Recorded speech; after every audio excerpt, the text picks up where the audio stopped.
अशरफ़ ज़माना ज़माने मदद नुमा दरहाए बस्तराज कलीद करम कुशा सरवरा शाह करीमा दस्तगीरा अशरफ़ा हुर्मत रूह पयंबर एक नज़र कुनसूए माँ।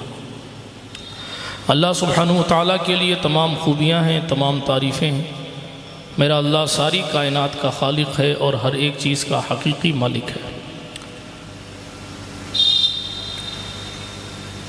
सलातो सलाम नबियों की जमात पर बिलखुसूस सैयद आलम नूर मुजस्सम फ़ख्र नबू बनी आदम मालिक रिक़ाब उमम अरवाहुना फ़िदा सल्लल्लाहु अलैहि वसल्लम की ज़ात अक़दस पर कि कुदरत ने उन्हें तमाम कायनात का सैयद व सरदार बनाया है।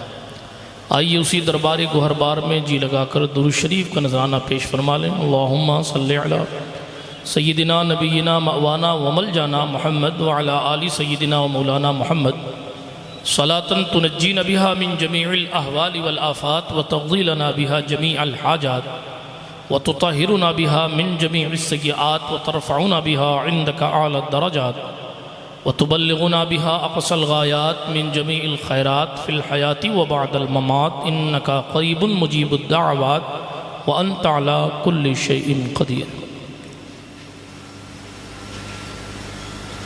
पारहाए सुहुफ़ गुंचहाए क़ुदुस अहले बैते नबूवत पे लाखों सलाम। खून खैरुर रसूल से है जिनका ख़मीर, उनकी बेलौस तीनत पे लाखों सलाम। आबे ततहीर से जिनमें पौधे जमे उस रियाज़े नजाबत पे लाखों सलाम। सैयदा ज़ाहिरा तय्यबा ताहिरा जाने अहमद की राहत पे लाखों सलाम। जिसका आंचल न देखा महो महर ने उस रिदाए नज़ाहत पे लाखों सलाम।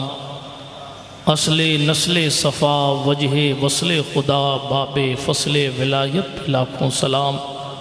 शेर शमशीर जन शाहे खैबर शिकन परतवे दस्ते कुदरत पे लाखों सलाम। हसन मुजतबा सय्यदुल अस्खिया राकिबे दोशे इज़्ज़त पे लाखों सलाम। उस शहीद बला शाहे गुलगो खुबा बेकसे दश्ते गुरबत पे लाखों सलाम। बाक़िए साक़ियाने शराबे तूर ज़ैने अहले इबादत पे लाखों सलाम। और जितने हैं शहज़ादे उस शाह के उन सब अहले मकानत पे लाखों सलाम। इमाम अहले सुन्नत ने कहा मादूम न था साये शाहे सकलैन, उस नूर की जलवागाह थी ज़ाते हसनैन। तमसील ने उस नूर के दो हिस्से किए, आधे से हसन बने आधे से हुसैन। एक मकाम पर फिर कहा एक सीने तक मुशाबे एक वहाँ से पाँव तक, एक सीने तक मुशाबे एक वहाँ से पाँव तक। उसने सिबतैन इनके जामों में है नीमा नूर का। नूर बिनते नूर ज़ौजे नूर उम्मे नूर नूर नूरे मुतलक की कनीज़ अल्लाह रे लहना नूर का। इसीलिए तेरी नस्ले पाक में है बच्चा बच्चा नूर का। तू है आयने नूर तेरा सब घराना नूर का। अल्लाह पाक का करोड़ों एहसान है कि उसने हमें और आपको इस रोशन अली शाह दरवेश चौक में अल्लाह की और उसके महबूब बंदों की बातें करने और सुनने के लिए जमा फरमाया है। मुझसे पेशतर आपने हज़रत मौलाना इमरान साहब क़िबला की गुफ्तगू सुनी और हमारे मद्दाहान खैरुल अनाम से उनके ख़ूबसूरत लबो लहजे में अशार समात फरमाए। मेरे बाद क़ारी मोहम्मद शरीफ साहब बासनी की नात ख़ानी होगी और उसके मान बाद हम सब के उस्ताज़ गिरामी उस्ताज़ुल असातिज़ा मिसबाहुल फ़ुक़हा हज़रत अल्लामा मुफ्ती मोहम्मद आलमगीर साहब क़िबला रज़वी मिसबाही नाइब शेखुल हदीस जामिया इसहाक़िया मिंबर नूर शरीफ पर रौनक बार होकर वलवला अंगेज़ ख़िताब फरमाएँगे। उससे पेशतर मैं चंद बातें अर्ज़ करूँ और सिर्फ़ ख़िताब नहीं फरमाएँगे बल्कि थोड़ी देर ख़िताब के बाद थोड़ी देर सवालों के जवाबात भी देने का हमने आज सेशन रखा है।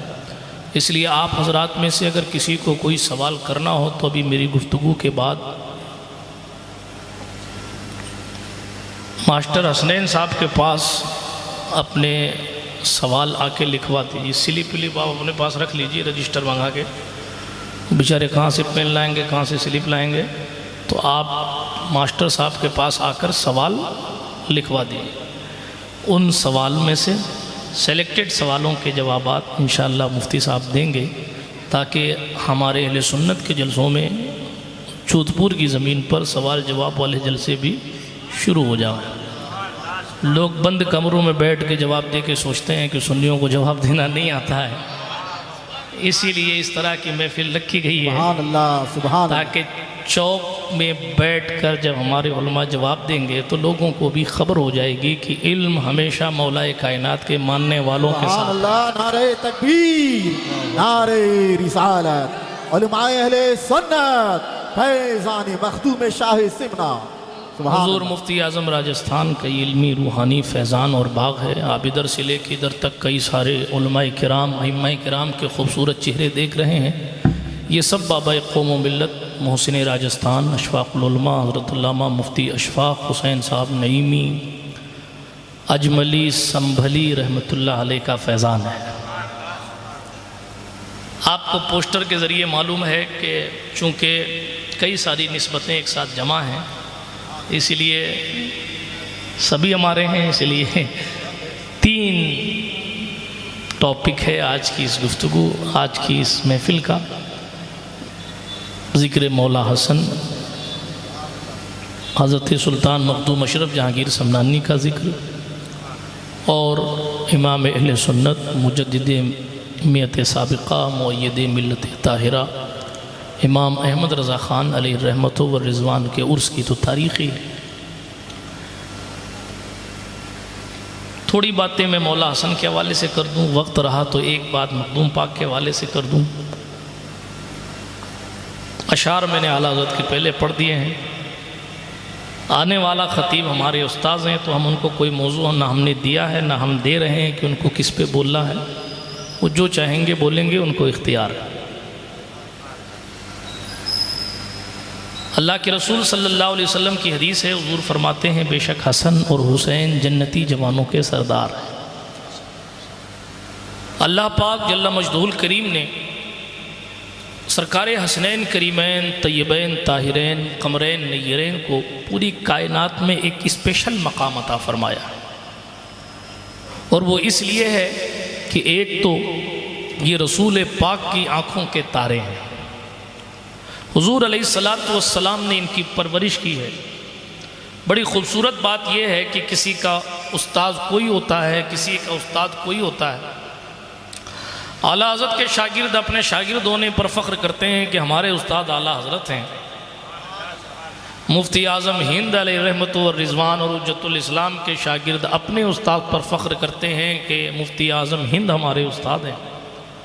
मुफ्ती आज़म राजस्थान अलैहि रहमा के सामने जिन लोगों ने ज़ानुए तलम्मुज़ तय किया है, वो अपनी इस बात पर फ़ख्र करते हैं कि अल्हम्दुलिल्लाह हमारे उस्ताद मुफ्ती आज़म राजस्थान हैं। इमाम हसन उस ज़ात का नाम है जिसको पढ़ाया ख़ुद मौल्लिम कायनात ने।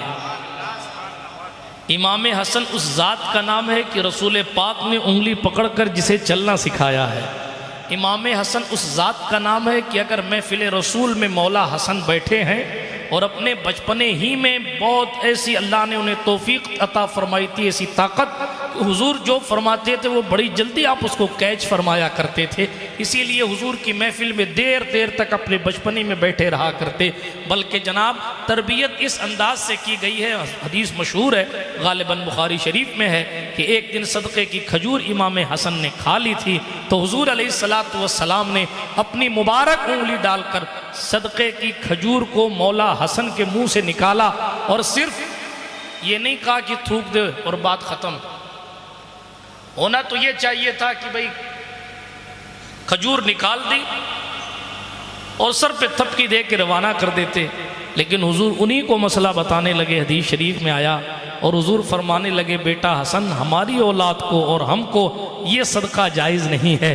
सवाल ये है कि सरकार का कोई जुमला लग़्व नहीं होता। उलमा की तवज्जो चाहता हूँ, सरकार का कोई जुमला लग़्व नहीं होता। इमाम हसन के बचपने को देखकर हुजूर कख कख कह के बात ख़त्म फरमा देते कि भाई थूक दे, बात ख़त्म हो गई। लेकिन इमाम हसन को हुजूर इस तरह तरबियत दे रहे हैं कि बेटा हसन, ये सदक़े की खजूरें हम सैयद नहीं खाते।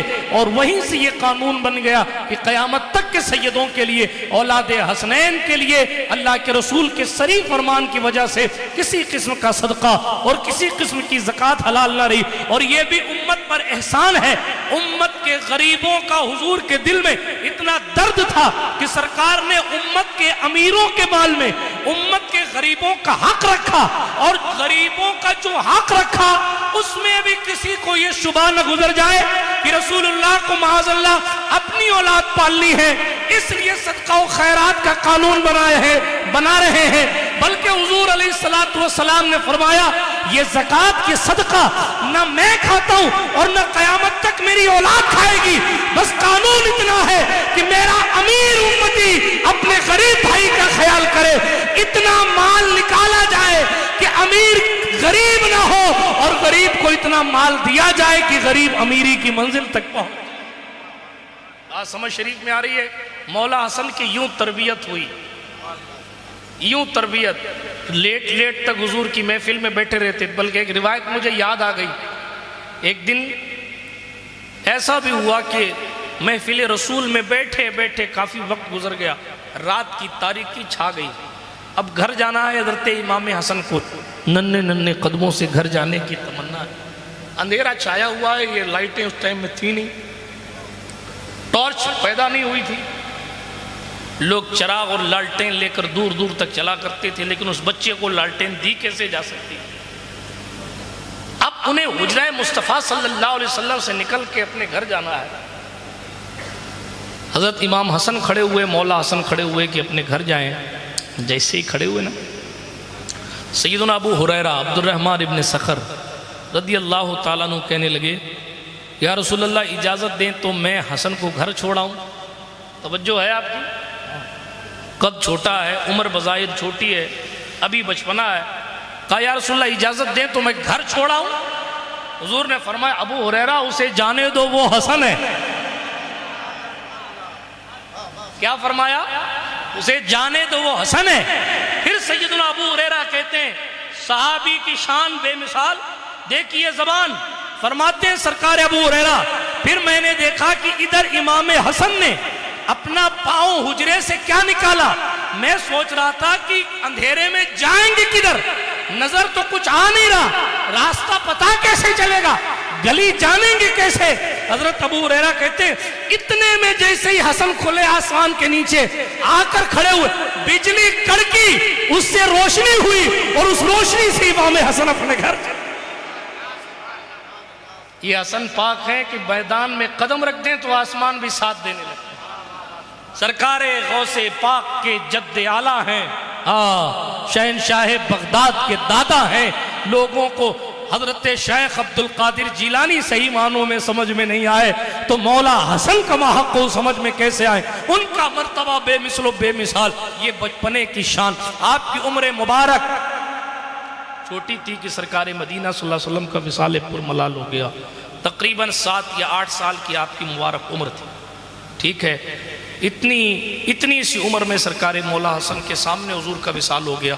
बहुत डिटेल में नहीं जाता, लेकिन सरकार मुस्तफ़ा करीम सल्लल्लाहु अलैहि वसल्लम ने, सरकार सैयदा ज़हरा ने, सरकार मौलाए कायनात ने ऐसी तरबियत फरमाई थी कि सरकार इमाम हसन का ज़िक्र अगर जब भी आप उनका तज़किरा करेंगे तो इमाम हसन का नाम लेते ही बुर्दबारी और खुलूस जहन के हाशिए पर छा जाएगा। उनका सब्र, उनका तहम्मुल, उनकी सखावत, उनकी जुर्रत, उनकी हैबत, उनकी तहारत, उनकी अजमत बेमिसाल। वक्त नहीं है मेरे पास, वरना मैं आपको सुनाता मौला हसन की शान, लेकिन तेज़ी से आगे बढ़ता हूँ, बड़ी तेज़ी से। ये तो बचपना है, जवानी की मंजिल पर पहुँचे तो कहाँ तक पहुँचे मालूम आपको? हमारे लिए और आपके लिए लम्हा फिक्रिया है। हमारे यहाँ तो मसला ये, मौलाना अली मोहम्मद साहब अगर किसी से कोई गलती हो जावे और फिर वो कहे कि साहब मैंने गलती की है, तो हम कहते हैं हम तो करेंगे नहीं, माफ तेरे से हो जो कर लेना। अरे मैं तौबा कर, मैं नहीं जानता तौबा क्या होती है, मैं तो ठोकूंगा तुझे। ये कंडीशन हमारी। मौला हसन क्या फरमाते हैं? मौला हसन फरमाते हैं मेरे एक कान में कोई मुझे गाली दे, सुनिएगा, ये उसकी बात कर रहा हूं कि अगर दस्तखत ना करे तो विलायत मनसूख हो जाती है। जी उस जात की बात कर रहा हूं जिसके पोतों में पीराने पीर, मीरों के मीर, रोशन जमीर, कुतुब रब्बानी, शाहबाज़े लामकानी, किंदीले नूरानी, महबूब सुबहानी, पीर लासानी, शेख जिलानी, मुकम्मल पंजतनी, हजरत सैयदना शेख अबू मोहम्मद अब्दुल कादिर जिलानी अल हसनी हुसैनी गौस पाक फरमाते मैं अब्दुल कादिर हूँ, मेरा नाम अब्दुल कादिर है, मेरे दादा साहिबुल ऐन वल जमाल व कमाल है। मुझसे जब भी राब्ता करना तो ख्याल करना जहां मैं चाहता हूं वही शख्स मेरा नाम लेता है, मैं ना चाहूं तो अब्दुल कादिर का कोई नाम नहीं ले सकता। आप अंदाजा कीजिए जिन्होंने ये फरमाया दुनिया में किसी को अब्दुल कादिर पर कयास ना करना और अब्दुल कादिर को किसी वली पर कयास ना करना, जब उनके गदा भर देते हैं शाहाने ज़माना की झोली, मोहताज का जब ये आलम है तो मुख्तार का आलम क्या होगा। मैंने कहा हुजूर 12 साल की डूबी कश्ती तिरा देने वाले मेरे मुर्शिद जरा आप फरमाएं आपको किस बात पर फख्र है। तो कसीदा गौसिया में कहा मैं अब्दुल कादिर हूं, फख्र इस बात पर है कि मेरा दादा मौला हसन है। हसन को बादशाह खास व आम कहते हैं, अली का नाइबो कायम मकाम कहते हैं। दलील एक ही काफी है उनकी अजमत पर, उन्हें हुसैन भी अपना इमाम कहते हैं। दलील एक ही काफी है उनकी अजमत पर, उन्हें हुसैन भी अपना इमाम कहते हैं।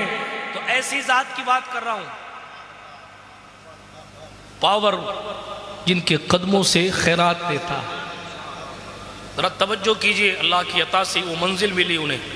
फरमाते हैं एक कान में मौलाना बरकत शफी साहब, एक कान में कोई मुझे गाली दे और दूसरे कान में आके कह दे कि मुझे माफ कर दो, तो हसन उसे माफ कर देगा।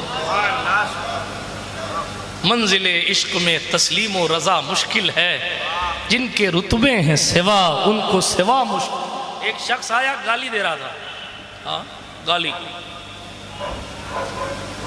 मौला हसन को गाली दे रहा है, फिर मौला अली को गाली देने लग गया। ठीक है, तलवार नहीं निकाल लिया हसन वालों, बात बात पे चक्कू निकाल लेते हैं लोग।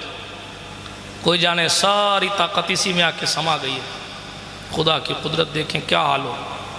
जरा तवज्जो कीजिए, गाली दे रहा है, बाप को गाली देने लग गया। अल्लाह समद। मौला हसन ने अपने खादिम से पूछा भाई घर में चांदी है, कुछ पैसे वैसे रखे हैं? तो हाँ है।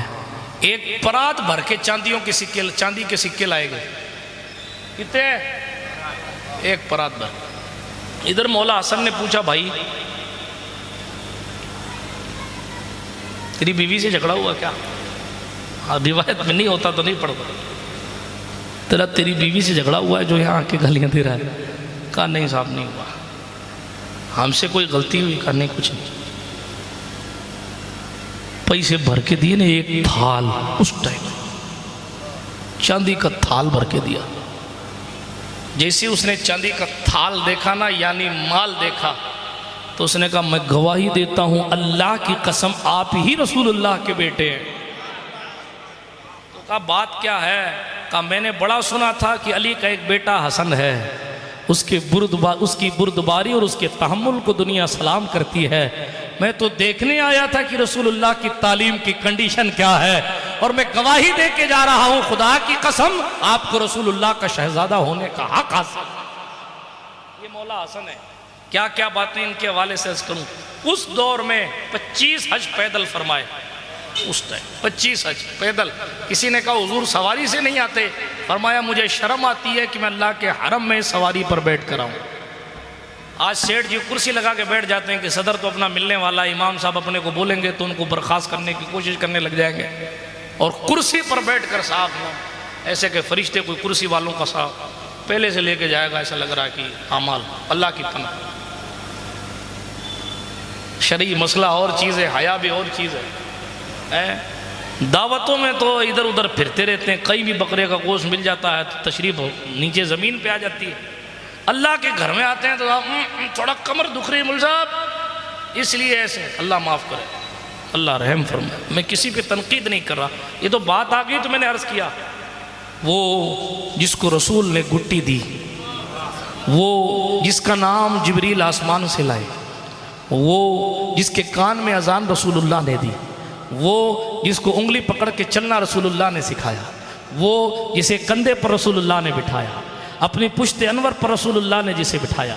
हाँ, ये वही हसन है सिद्दीक़ अकबर ने हुजूर की जानशीनी का हक अदा करते हुए अपने कंधे पर इसी हसन को उठाया था।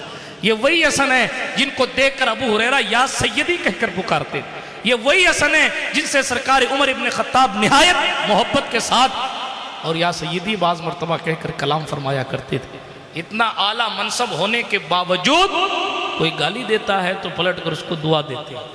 इसीलिए कहने वाले ने इन्हीं लोगों को देखकर कहा था, रह के फाकों में गरीबों को खिलाने वाले ऐसे होते हैं मोहम्मद के घराने वाले। तशरीफ ले जा रहे थे, देखा एक बंदा कुत्ते के पास बैठा हुआ है, आधी रोटी खुद खा रहा है, आधी कुत्ते को खिला रहा है, आधी खुद खा रहा है, आधी कुत्ते को खिला रहा है। इमाम हसन को बड़ा लुत्फ आया ये देखकर, पूछा तेरा नाम क्या है? उसने नाम बताया। ये ज़मीन किसकी है? फलां की। तो गुलाम किसका है? फलां का है। उस ज़मीन के मालिक और उस शख्स उस गुलाम के मालिक के पास इमाम हसन पहुँचे। फरमाया फलां ज़मीन तेरी है? कहाँ मेरी है। कहा फलां गुलाम तेरा? कहाँ वो भी मेरा है। कितने पैसे लेगा गुलाम के आज़ाद करने के और कितने पैसे लेगा ज़मीन बेचने के? उसने कहा कि साहब इतने इतने पैसे लूँगा। इमाम हसन ने फ़ौरन उसको पैसा दिया और फरमाया अब वो ज़मीन तेरी नहीं मेरी है और वो गुलाम भी तेरा नहीं मेरा है। इतना ये डील करने के बाद आए और आने के बाद गुलाम से कहा ये तू इस कुत्ते को क्यों खिला रहा था? या पहले ही बात हो गई थी या बाद में हुई? तो उसने कहा हुजूर मुझे हया आती है कि मैं खाऊं और मेरा कुत्ता साथी भूखा रहे, ये मेरे ज़मीर को गवारा नहीं है। रोटी एक है इसलिए आधी रोटी मैं खाता हूँ, आधी कुत्ते को खिलाता हूँ ताकि ये हसरत भरी निगाह से मुझे ना देखे। अल्लाह अकबर। मैं बहुत सारे इस कानून के पेश नज़र और भी शादियों वगैरह के मामलात के हवाले से बोल सकता हूँ, मगर ए रज़ा काम का एक वक्त है। तवज्जो है आपकी। सरकार इमाम हसन ने वो पूरी ज़मीन खरीद कर उसको तोहफे में दे दी और उस गुलाम को कहा तुझे मैंने खरीद लिया, अब तू मेरा गुलाम है, लिहाजा मैं तुझे आज़ाद करता हूँ, जो तू चाहे कर। वो भी कोई फ़कीर दरवेश टाइप गुलाम था। उसने कहा हुजूर इतनी बड़ी ज़मीन का मैं क्या करूँगा, आपने मुझे दे दी है, ये ज़मीन मेरी हो गई, अब मैं अल्लाह की राह में इसको सदका कर रहा हूँ। ये देखो सारी चीज़ धर लेने वाली कंपनी नहीं थी। ये भी मेरा हो जावे, ये भी मेरा हो जावे, ये भी मेरा हो जावे, सब मेरी जेब में आ जाए। माफ़ कीजिएगा, उन लोगों को उम्मत का दर्द था तो फिर हमारी कौम की बेटियां शादियों के मौक़ों पर भीख मांगती हुई नजर नहीं आती थी। 4 दिन घर में खुदा न करे बीमारी आ जाए तो कंडीशन बदल जाती है और जनाब घर में खाने के लिए मुश्किल पैदा हो जाती। ये मुस्लिम मुआशरे का हाल क्यों होती है? इसलिए कि हकदार का हक पहुंच नहीं रहा। जाने दीजिए, बात दूसरी तरफ चली जाए। लेकिन मौला हसन की बात कर रहा था, आपने उसको आज़ाद किया और दुआएं देख के उसको रुखसत किया। 25 हज पैदल फरमाए, 25 हज उस टाइम में। आज तो लाख रुपया मौलाना यारमो साहब बहुत बड़ा माना जाता है ना, आज भी लाख रुपया। ओ हो। उस दौर में इमाम हसन ने 1-1 लाख चांदी के सिक्के अल्लाह की राह में सदका कर दिया। लोग 2.5% देने में 2.5 तरफ देखते हैं। उन्होंने अपनी जिंदगी में पूरा माल 1 रुपया ही नहीं रखा अपने पास। 3 बार अपनी जिंदगी में पूरा माल सदका कर, 3 बार। ये इमाम हसन है। और खशियत रब्बानी का हाल ये था कि बस अल्लाह अल्लाह रात रात भर रोते थे, काबे की झुरमुट में रोते थे, अपने मालिक को याद कर कर के रोते थे। मैं सिर्फ इतना अर्ज़ करना चाहूँगा, उनके मनाक़िब तो ज़िंदगी ख़त्म हो जाएगी, पूरे नहीं हो पाएंगे। हमें गौसो ख्वाजा की मंजिलों को पता नहीं है, तो जहाँ से ये लोग खैरात लेकर आए हैं उन आकाओं के बारे में कमा हक़ बयान कैसे किया जा सकता है। ये तो हमारी आपकी खुशबख्ती और खुशनसीबी है कि ऐसे मुक़द्दस लोगों का ज़िक्र करने और सुनने की तौफ़ीक़ कुदरत ने हमें और आपको दी है। जिन जवानों ने इस महफ़िल पाक को सजाने में मेहनतें कोशिशें की, अल्लाह उनको अच्छा रखे, जज़ाए खैर दे। मैं तो इधर उधर फिरता रहता हूँ, लेकिन बड़े हौसले के साथ हमारे जवान ऐसी महफ़िलों को दीनी जज्बे के साथ सजाते हैं। और यकीन जाने कि जो मौला हसन जैसों की और इन मुक़द्दस हस्तियों के नाम की महफ़िलों को सजाता है, अल्लाह उनके घर को कभी वीरान नहीं होने देता है। इसलिए कि अल्लाह की महफ़िल को, अल्लाह के ज़िक्र की महफ़िल को आबाद करने वाले लोग कभी इस बात का ख्याल कीजिएगा कि कभी भी तन्हाई में तन्हा नहीं होते, क्योंकि अल्लाह की रहमत उनके साथ होती है। अर्ज़ ये कर रहा था, इमाम हसन की शान बेमिसल बेमिसाल है, उनका इख्तियार, उनका इक़्तिदार। एक आखिरी बात को उनके हवाले से, जब आपका विसाल हुआ तो मरवान उनका शदीद दुश्मन था ना, मरवान मलून शैतान खबीस दुश्मन था। जब सरकार इमाम हसन का विसाल हुआ है तो अबू हुरैरा चीख कर कहते थे, सुनिएगा, चीख कर कहते थे, लोगों जितना रोना है आज रो लो, इसलिए कि आज महबूब रब का महबूब इस दुनिया से चला गया। और मरवान कहता था, मैंने बहुत लोग देखे हैं मगर हसन जैसा बुर्दबार मैंने आज तक किसी को नहीं देखा कि मैं हसन के सामने मिंबर पर बैठकर हसन के बाप को गाली देता था और हसन मौला खामोशी के साथ चले जाते। आज सुनने के दौर में हम जो है वो बार बार खड़े हो जाते, इसको मार दूंगा, उसको काट दूंगा, ये कर दूंगा, वो कर दूंगा। इमाम हसन को देखें पलट करके, उनका तहम्मुल, उनका सब्र क्या है। और इतना सब होने के बावजूद अल्लाह की बारगाह में रात रात भर रोते थे, अपने मालिक को राज़ी करने की कोशिश फरमाते थे। बल्कि कोशिश किया उनसे तो उनका मौला राज़ी था ही, लेकिन फिर भी दर्जात को बुलंदी दिलाने के लिए मुसलसल मेहनत शाक़ा फरमाते थे। मेरे पास वक्त नहीं है, वरना मैं आपको बताता कि किस शान के साथ काबे की झुरमुट में सरकार मौला हसन इबादत फरमाया करते थे। आज हमें अपना खोया हुआ वक़ार चाहिए, तो पहले तो अपने दिलों को साफ़ कीजिए और दूसरा अपने मालिक को राज़ी करने के लिए सही मानों में मेहनत कीजिए। ये जितना मोबाइल चलाने में मेहनत करते हैं ना, और जितना जनाबे वाला पैसा कमाने में मेहनत करते हैं, उससे ज़्यादा अल्लाह मनाने में मेहनत कीजिए, तब आपका खोया हुआ वक़ार वापस आएगा। हज़रत सुल्तान गौसुल आलम तारिकुस सल्तनत महबूब यज़दानी क़ुतबतुल कुबरा मीर कबीर सुल्तान सैयद वहदुद्दीन मखदूम सैयद शाह अशरफ जहांगीर समनानी क़ुद्दसा सिर्रुहुन नूरानी, कुदरत ने ऐसी मंजिलत अता फरमाई थी कि बस पूछें क्या, क्या बताऊं उनके बारे में। सिर्फ इतना अर्ज़ करता हूँ, एक काफ़िला आया, डाकुओं का काफ़िला था। हाजी चरागे हिंद करके एक बुज़ुर्ग थे, उनके पास आए, हुजूर हमें मुरीद कर लीजिए। तो आपने फरमाया तौबा कराऊंगा, डकैती चोरी छोड़नी पड़ेगी। तो वो भी अजीब मिजाज के लोग थे, उन्होंने कहा हज़रत मुरीद तो हो जाएंगे लेकिन ये डाका डालना नहीं छोड़ेंगे, इसके लिए हम माफ़ी चाहते हैं। तो चराग हिंदी ने फरमाया कि पहले तौबा करो, बाद में मुरीद करूँगा। कहा हुजूर माफ़ कीजिएगा, अभी तौबा कर लें, बाद में पलट जाएँ, ये तो नहीं होगा, हमसे डकैती नहीं छूटेगी, हम तो, हमारा धंधा यही है, हम तो डाका डालेंगे। तो हज़रत ने भगा दिया, भाग यहाँ से। वो काफिला घूमता हुआ सुल्तान मखदूम अशरफ जहांगीर समनानी के पास आया और कहा हुजूर मुरीद होना चाहते हैं लेकिन वो डाका डालने वाली आदत हमसे नहीं छूटेगी। कैसे लोग थे यार, वो डाका डालने वाली आदत हमसे नहीं छूटेगी, वो चोरी चकारी तो हमारी चलेगी।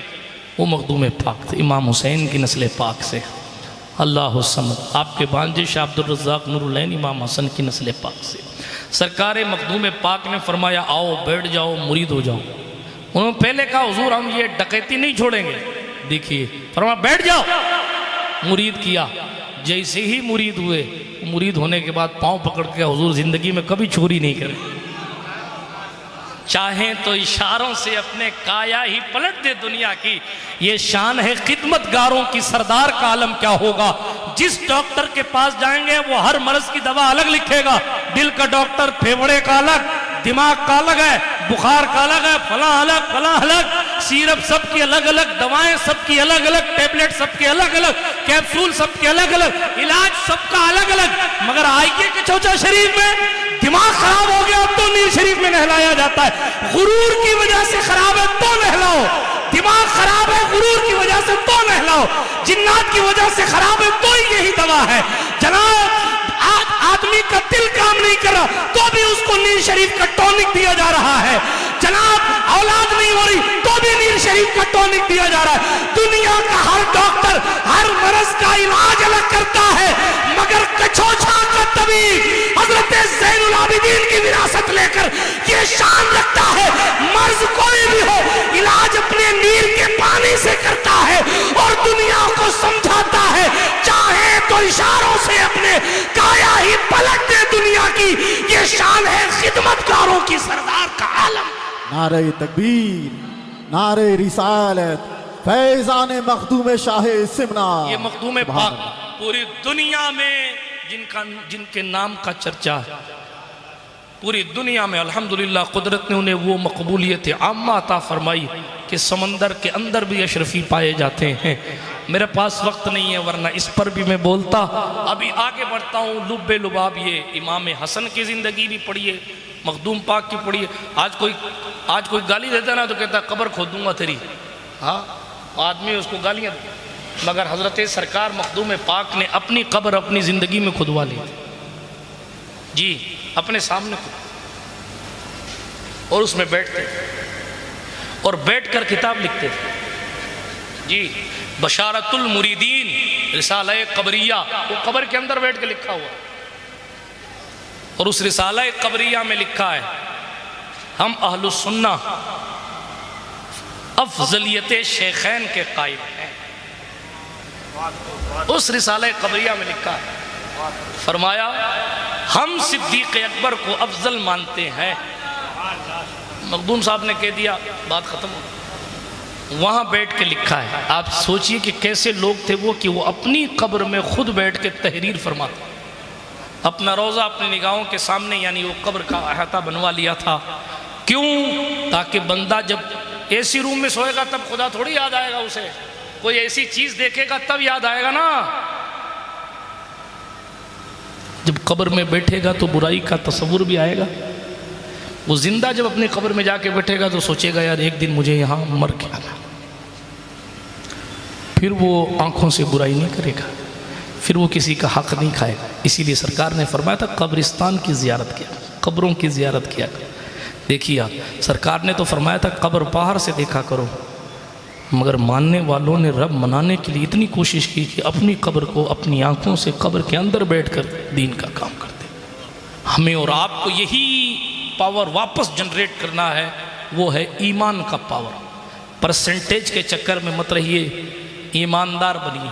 आज कोई कुछ भी भोंक के चला जाता है, उसकी वजह यह है कि हम एक तो मुत्तहिद नहीं हैं और दूसरी बात यह है कि हमारा ईमानी पावर कमज़ोर हो गया है। ये मुसलमान की शान हुआ करती थी कि लाखों के बीच में अगर अकेला खड़ा हो जाए तो उसके ईमान की हैबत दुश्मन को उसके सामने बोलने की हैसियत नहीं देती। लेकिन आज चूंकि हमारी ईमानी हैबत ख़त्म हो गई, हम बाद में इस बात पर गौर करें कि उसने फलाने ने क्या नारा लगाया या क्या बकवास की। पहले ये गौर करें कि हमारे ईमान का दबदबा कहाँ गया। और रही बात हुजूर की अजमत की, तो कई बंदर भोंकते हैं, भोंकते रहेंगे। हुजूर अलैहिस्सलातु वस्सलाम की अजमत और शान का मसला मर्तबा ये है, इमाम अहले सुन्नत ने कहा मैं अकेला क्या, सारे ज़मीन वाले मिल जाएं और मिल के भी हम फर्श वाले तेरी शौकत का उलू क्या जाने, खुसरवा अर्श पे उड़ता है फरेरा। अल्लाह पाक हमें और आपको रसूल पाक सल्लल्लाहु अलैहि वसल्लम को वफादार गुलाम बनाए। और यहाँ आकर आप अपने सवाल लिखवा दीजिए। गुफ्तगू के दरमियान कोई जुमला गैर शरई निकल गया हो तो अल्लाह पाक मुआफ़ फरमाए। अस्तग़फिरुल्लाह ताला रब्बी मिन कुल्लि ज़ंबिन व अतूबु इलैहि। अशहदु अल्ला इलाहा इल्लल्लाहु वहदहु ला शरीका लहु व अशहदु अन्ना सय्यदना मुहम्मदन अब्दुहु व रसूलुहु। सुब्हानका ला इल्म लना इल्ला मा अल्लमतना इन्नका अंतल अलीमुल हकीम। व आखिरु दावाना अनिल हम्दुलिल्लाहि रब्बिल आलमीन। अस्सलामु अलैकुम।